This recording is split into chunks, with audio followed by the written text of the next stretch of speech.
Welcome back, everyone, to Coach to You. I am your host, Coach Regina, and we are back with another video, you guys. Now, today's topic is going to be confronting fear and dishonesty. Okay, I had to check in and make sure I was right on the target with that one. So, today I really want to touch on a subject, you guys, that is very near and dear to my heart because of my own aspect of overcoming emotional triggers. And so, this topic that I chose essentially is about how people have to confront uncomfortable circumstances in their lives. And so, generally, when we talk about confronting fear and dishonesty, we're going to talk about how your body begins to experience that physiological response to that uncomfortable situation. So before jumping in, I'm going to go ahead and give my disclaimer, you guys. So although I am a student of psychology, I am not a licensed health professional. All content and information on this channel stems from my own personal experience and extensive research and is for informational and educational purposes only and should not be considered professional medical advice. If you feel you have a mental health condition, seek the guidance of a medical professional. All right, guys. So, with that in mind, let's just go ahead and jump in. So, again, today we'll be talking about confronting fear and dishonesty. I'll share my personal story with you guys and kind of give you guys a little bit of insight into how our emotions play such a major role in being able to kind of be like a warning signal, if you will, for us when we're about to experience something traumatic or life threatening or just something that is a threat to our state of being in general. So I know you guys heard me talk a little bit about on the podcast when our body begins to respond to a threat. I told you how the our brain begins to send chemical signals out to that get us hyper aroused and we become anxious as though we perceive a threat to our state of being is occurring. Okay, and I talked to you about that. Sometimes it can be something as simple as you are having to deal with your significant other or a friend, a coworker, or something like that, where people who tend to not be confrontational are more apt to feeling that physiological response. Others on the tend to feel it when their values are being violated. For me, one of my value system is trust and honesty. So anytime someone taps into that area where I feel like I'm being lied to, or someone's trying to withhold information or being dishonest in some regard, that could be a trigger for me. And in regards, my physiological state begins to send off stress hormones to let me know that you are not safe or you're in danger, if you will. Okay. So again, today's podcast, guys, is about confronting fear and dishonesty. Basically, I want to kind of just jump in and let you guys kind of feel where I'm coming from. Have you ever felt like your heart racing, your palms sweating, and your mind begins to fog up when you're faced with like a difficult conversation? I know I have. So recently, I had to confront someone who I believe had been dishonest about using my things without asking. That's a little bit of a, they call them triggers, if you will. Okay, and I'll basically kind of let you know how I navigated the situation and the challenge that I faced, as well as what I learned about my autonomic nervous system or my autonomic component of my emotion. Like I mentioned, your emotions kind of send signals to the brain, and then the brain begins to emit those chemicals and dump those stress hormones in the body. Okay, so the fear response is basically how your body reacts to stressful situations, including the activation of the sympathetic nervous system. So essentially, the sympathetic nervous system is the body's fight or flight response. Okay, it's basically how the body prepares itself for a threat. And I talked about this on my podcast before. Is that when a person gets scared, their nervous system stops working in order to allow for the fight. Whereas the body's supposed to be protecting itself so that it can activate, all these other different central parts of our body, such as digestion. And so when you're afraid, those parts of the body actually begin to contract. Okay, and your body literally goes through this whole little dance, if you will. It's an unseen, but you can feel as though something is wrong. Okay, so instead of readying the body for energy to fight or flight, this process describes how the autonomic component of the emotion kicks in. Okay, so it is activated. The central nervous system becomes activated, and that part of the body tells the body that it is in need of a rapid response because of perceived threat. But what happens when you're experiencing situations like I just mentioned? Somebody violates your values, where they're taking your things without asking, or someone's being dishonest to you. Many of us, we have our significant others, we have our jobs. Maybe you may have been on a situation where you up for a promotion and you were just gung-ho, and then all of a sudden you get to the point and they tell you, I'm sorry, your performance wasn't good enough. Your body is going to go into a physiological response to that, because if you're a person that has values centered around providing for your family, at that moment your body is going to begin to send signals to the brain that this is a threat. Now, if you come from the hood like I come from, you may begin to say, oh, these niggas trying to play me. Let's just be real, right? And so if you're more apt to trying to understand, then you will try to calm yourself and be able to ask questions from your boss, or significant others. So, can you explain to me what occurred, or can you explain to me why you didn't ask for my belongings, or something of that sort? So again, when the body is scared, fight or flight response kicks in. And because this is a part of our, like, they call it our animal instinct or primal instincts, we are apt to, depending on your animal nature, you want to handle the situation, if you will. Okay, and for the sake of the podcast, I'm remaining very professional in this regard, but you will try to either distance yourself from the situation. Some people have different ways of coping with the impact on their nervous system. At the time, you're not processing it in that regard. My central nervous system is being triggered or jacked up, so I need to calm down. No, you're not thinking of it that way. In most aspects, depending on where your mental state is, you're going to respond based off of your subconscious programming. And we talked about that in our podcast. Depending on what's there, if you have previous tendencies to fight, you'll begin to want to quarrel with someone. If you have situations where you begin to pop off or become very sarcastic, for me, my mouth, if you will, so you kind of want to let the person have it and let them know that they're being very disrespectful. They're violating your values, if you will, different things like that. So I told you that your palms become sweaty, the mind begins to fog up when you're faced with these difficult situations. Okay. Uh, so how did I react or respond to the situation? Okay. So for me, it was a lesson, because I've been on this journey to inner healing, and I realized that our soul's purpose is about allowing these experiences to come into our life for the aspect of our growth and soul's development, right? So for me, when I encounter something, I am conscientiously aware that this may be a trigger, and the response in that my physiological state confirms it.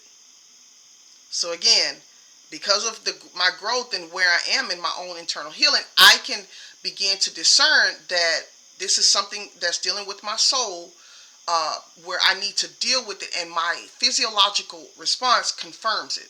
So for me, the heart palpitations, I start to feel very diseased, if you will, where I start to feel like, I just let me just back off and calm down. Now, some of us, are, depending on how we deal with things, we take situations to 10. Some things, we make more bigger than they actually are. I'm one of them, okay? And that's my transparency in that regard. It could be something as simple, but when it is tied to violating my values, to me it's bigger, okay? So in the comments, let me know how you respond to situations where you feel like, someone's, taking your kindness for weakness, where you feel like you may be being used, or you having to confront a difficult conversation, um, and different aspects like that. Um, Another part of it was I asserted myself in a very calm and authoritative manner, and I just let them know that they cross boundaries. For me, it's not about utilizing the thing. That's very important, okay? It's not about utilizing the thing. These things are temporary, they can be replaced. It's about the disrespect or the blatant disregard for other people's things. If I desire something from someone, I'm very, honest in that regard, and I'll tell them, hey, can I use this, or may I borrow this, or can I eat this? If you have some food that I want, or whatever, like that. But I'm not just going to take it. And that's something that's a part of my values. For you, you may have values. Some people, value systems are their family, the closeness of their family. And when their family is threatened, they may respond or react in that regard. So this family member calls you and tells you that something is going on. They perceive a threat. And what is your immediate response? You getting up, you putting on some clothes, you're going over there, and now this person's energetic vibration of anger, anxiety, frustration, fear, threat, perceived threat begins to rub off on you, and now you're ready to quarrel. The problem with this, guys, is that fight or flight response doesn't tell you the end result. That's the key. That fight or flight response does not tell you the end result. And so when you react hastily in situations where your values are being violated, or where you perceive a threat, or where someone is uh, just disrespecting you, or whatever the case may be, you're not considering the end result at that time.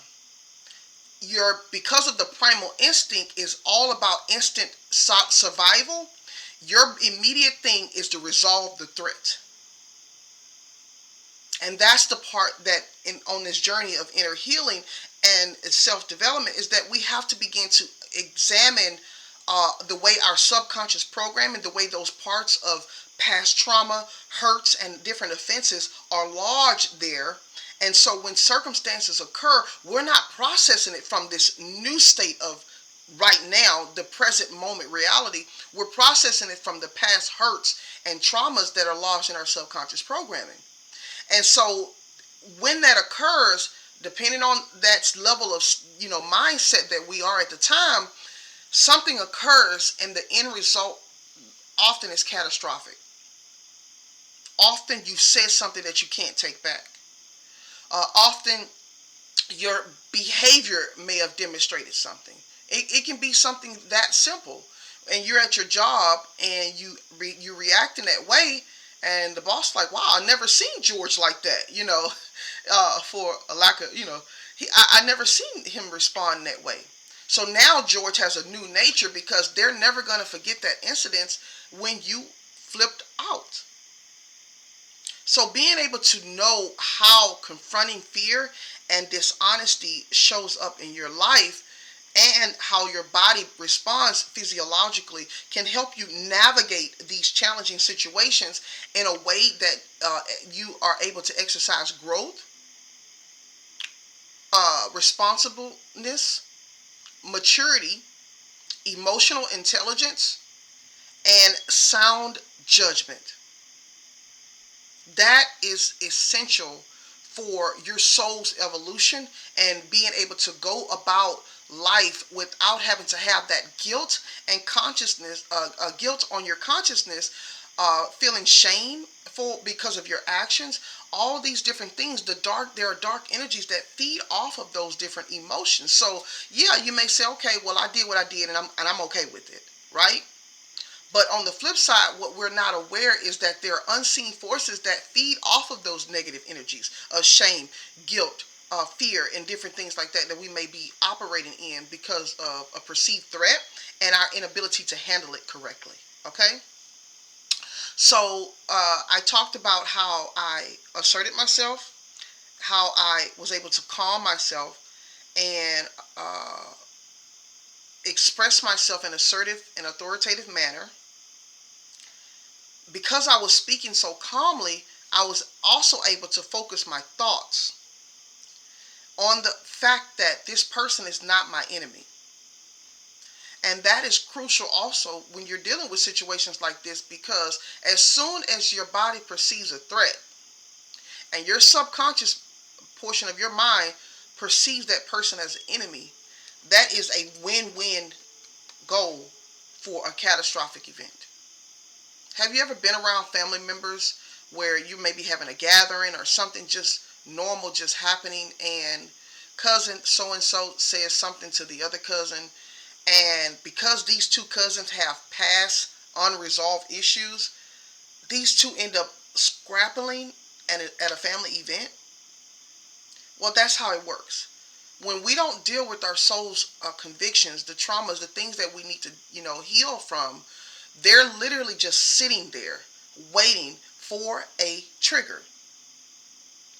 And if it's not your cousin and it's someone that cuts you off on the road and they respond like a cousin would, it's the same thing.